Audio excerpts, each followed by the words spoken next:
नाउज़ु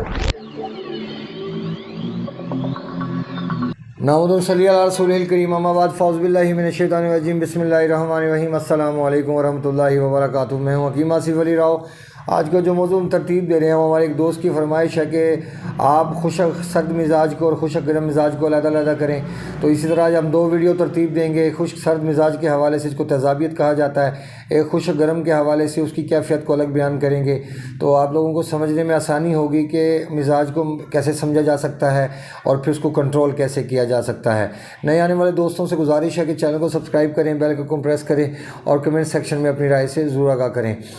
आज का जो मौजू है वो है तेज़ाबियत के हवाले से खुश्क सर्द मिजाज की ऊपर बात करेंगे आज हम। और खुश्क सर्द मिजाज, चूँकि अल्लाह रब्बुल इज़्ज़त ने टोटल जो 6 मिजाज तरतीब दिए हैं, आज हम 2 वीडियो में उसको 2 मिजाजों को तरतीब देते हैं। जिसकी आज की वीडियो का जो हमारा उन्वान है खुश्क सर्द मिजाज पे हम वीडियो बना रहे हैं। तो इसके अंदर होता क्या है कि कीमियावी तहरीक होती है इंसान के जिगर दिल की 2 कैफियत हैं, इसी तरह जिगर की 2 कैफियत हैं, इसी तरह हमारे असाब हमारे दिमाग की 2 कैफियत हैं। आज की जो वीडियो दिल की पहली कैफियत के ऊपर है, जिसमें इसको हम कीमियावी तहरीक कहते हैं, जहाँ पे खुश्की पैदा होने के साथ साथ रुकना शुरू हो जाती है, स्टॉक होती है बॉडी के अंदर। अब यहाँ से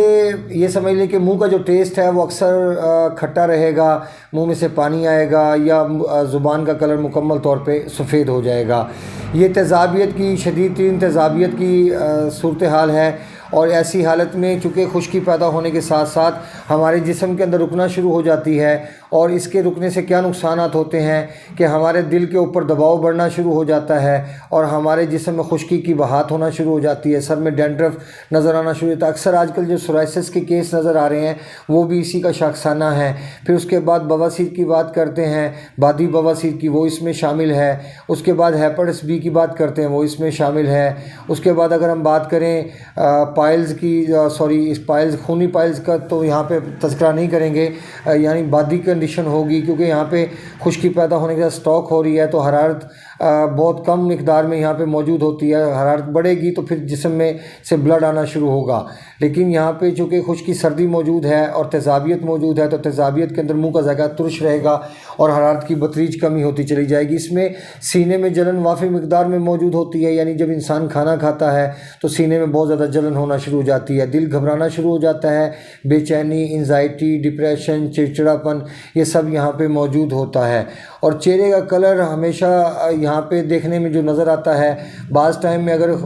लिवर बिल्कुल ब्लॉक हो जाए तो इंसान का चेहरे का कलर पीला भी पड़ जाता है, फीके कलर में भी आ जाता है चेहरा। और कई दफ़ा ये देखने में आता है कि डार्क सर्कल बन जाते हैं और चेहरे का रंग काला होना शुरू हो जाता है, यानी चेहरे का कलर डल होना शुरू हो जाता है। अब ये कैफियत इस बात का इज़हार करती है कि खून के अंदर गलाज़त बढ़ती जा रही है, क्योंकि जब खुश्की पैदा होने के साथ साथ स्टॉक होती जाएगी तो इससे खून के अंदर ख़राबी तेज़ी के साथ बढ़ती चली जाएगी। क्योंकि जो चीज़ पैदा होने के साथ स्टॉक हो रही है, अगर हद से ज़्यादा वो बढ़ जाएगी तो आपके जिस्म की रतूबात को खुशक कर देगी। और जब आपके जिस्म की रतूबात खुश्क होंगी तो इससे मतलब ये होगा कि आपके जिस्म के अंदर हरारत बहुत कम हो चुकी है। और खुश्की बढ़ने के साथ साथ क्या होगा कि आपके दिल के ऊपर दबाव बढ़ने के साथ हार्ट फेलियर जैसे मसाइल का सामना करना पड़ सकता है, कॉन्स्टिपेशन जैसे मसाइल का सामना करना पड़ सकता है, टीबी जैसे मसाइल का सामना करना पड़ सकता है। क्योंकि टीबी की कंडीशन भी तुरशी के अंदर ही पैदा होती है, जहाँ पे इंसान के मुंह से खून आना शुरू हो जाता है खांसी के साथ। और इसमें दायां लंग्स मुतासिर होता है, टीबी के साथ डायरेक्ट दाएं लंग्स का ताल्लुक़ होता है। जबकि हम जो रूटीन में कंडीशन देखी जाती है जिसमें लेफ़्ट लंग्स मुतासिर होता है, इसको सिलदिक कहते हैं। इसको सिलदिक इसलिए कहा जाता है कि सिल की बीमारी कहा जाता है, क्योंकि इसमें बायां फेफड़ा मुतासिर होता है और बाएं फेफड़े का ताल्लुक़ इंसान के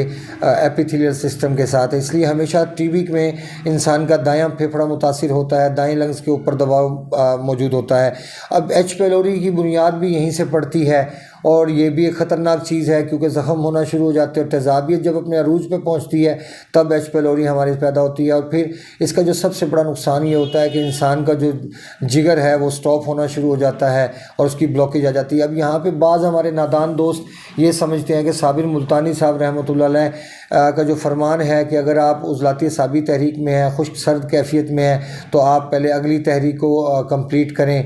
यकीनन ऐसा होना चाहिए, लेकिन अगर किसी इंसान के अंदर خشکی سردی انتہا سے زیادہ بڑھ چکی ہے، اور وہاں پہ اگر آپ اور مزید خشکی پیدا کریں گے، چاہے اس میں کچھ قدر حرارتی کیوں نہ ہو، لیکن اگر خشکی پیدا کریں گے تو اس سے نقصان یہ ہوگا کہ آپ کے جسم میں خشکی اور بڑھ جائے گی اور آپ کا جگر مکمل طور پہ بلاک ہو جائے گا۔ اب یہاں پہ بادی کی کیفیت ہے، تیزابیت ہے، منہ میں سے پانی آنے کا عمل ہے، تو ایسی حالت میں زبان سفید ہے، تو ایسی حالت میں آپ کو چاہیے کہ آپ اپنے لیور کو ایکٹیو کریں، جیسے اب ادرک کا استعمال ہے، جیسے سفید زیرے کا استعمال ہے، جیسے اجوائن کا استعمال ہے، جیسے پودینے کا استعمال ہے، جیسے ہلدی کا استعمال ہے، جیسے دیسی مرغی یا بکرے کی یخنی کا استعمال ہے، جیسے کالی مرچ کا استعمال ہے، جیسے اخروٹ کا استعمال ہے، جیسے انجیر کا استعمال ہے، جیسے کھجور کا استعمال ہے، یہ جیسے گرم پانی میں شہد ہے، جیسے ہاٹ واٹر ہے، سادہ پانی، جیسے وہ تیز گرم چسکیاں لگا کے پی جائیں، جیسے اجوائن اور پودینے کا قہوہ، اس کے ساتھ ادرک کا شامل بھی، اگر ادرک کا استعمال بھی اس کو کیا جا سکتا ہے، جو کہ دردوں کے حساب سے بہت فائدہ مند ہے، جو کہ عضلاتی کیفیت میں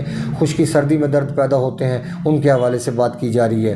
تو یہاں پہ یہ ساری چیزوں کا تذکرہ اس لیے کرنا ضروری تھا کہ خشک سرد جو کیفیت ہے وہ ایک اپنی جگہ پہ ایک الگ چیز ہے، اور خشک گرم بالکل ڈیفرنٹ چیز آ جائے گی، کیونکہ خشکی سردی میں خشکی پیدا ہونے کے ساتھ سٹروک ہوتی ہے، اور خشکی گرمی میں خشکی پیدا ہونے کے ساتھ خارج ہوتی ہے۔ لیکن جب آپ ایک حد تک چیزوں کو خارج کر بھی لیں گے تو پھر بھی اس کے بعد بھی آپ کو حرارت ہی پیدا کرنا پڑے گی ڈائریکٹ، ورنہ کبھی بھی آپ اپنے جگر کو ایکٹیو نہیں کر سکتے، نہ آپ ایچ پیلوری کو شکست دے سکتے، نہ آپ ٹائیفائڈ کو شکست دے سکتے، نہ آپ بواسیر کو شکست دے سکتے، اور نہ ہی آپ ٹیومرز کو شکست دے سکتے۔ ان سب چیزوں کو شکست دینے کے حوالے سے ہیپاٹائٹس بی بھی اس میں شامل ہے، خارش بھی اس میں شامل ہے۔ اب یہاں پہ اکثر ہمارے دوست غلط فہمی کا شکار ہوتے ہیں کہ اگر خشکی سردی ہے تو اس کو خشکی گرمی فراہم کر دی جائے تاکہ انسان بیلنس ہو جائے۔ یاد رکھیں، خشکی سردی ہو یا خشکی گرمی، دونوں حالتوں میں انسان کا مسکولر سسٹم شدید دباؤ میں رہتا ہے، انسان کا دل شدید دباؤ میں رہتا ہے۔ جب شدید دباؤ میں ہوگا تو جگر تسکین کی حالت میں ہوگا، اور جب تک آپ جگر کی تسکین کو نہیں کھولیں گے، اس کی تسکین کو ختم نہیں کریں گے، آپ کسی بھی بیماری سے شفا یاب نہیں ہو سکتے، کیونکہ کیمیاوی تحریک ایسی ہے کہ جو بیماری کو پیدا کرنے کا سبب بنتی ہے، اور پھر نیکسٹ کیمیاوی تحریک ہی ایسی ہوتی ہے جو اس بیماری کو ختم کرنے کی صلاحیت رکھتی ہے، کیونکہ کیمیاوی تحریک ایک چیز کو پیدا کرنے کے ساتھ سٹاک کرتی ہے، اور جب چیز مطلوبہ حد تک سٹاک ہو جاتی ہے تو پھر وہ نیکسٹ زہر کو تلف کرنے کی صلاحیت رکھتی ہے۔ یہ ہماری ایک ویڈیو تھی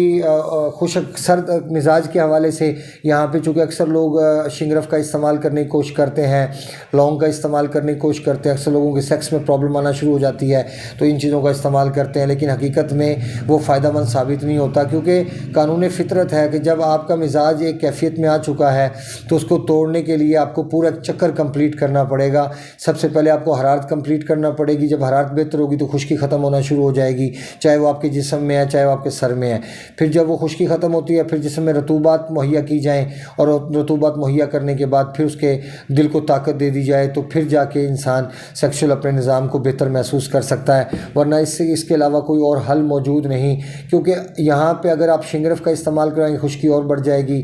آپ کے سر کے بال گرنا شروع ہو جائیں گے، آپ کی سکن رف ہونا شروع ہو جائے گی، سر میں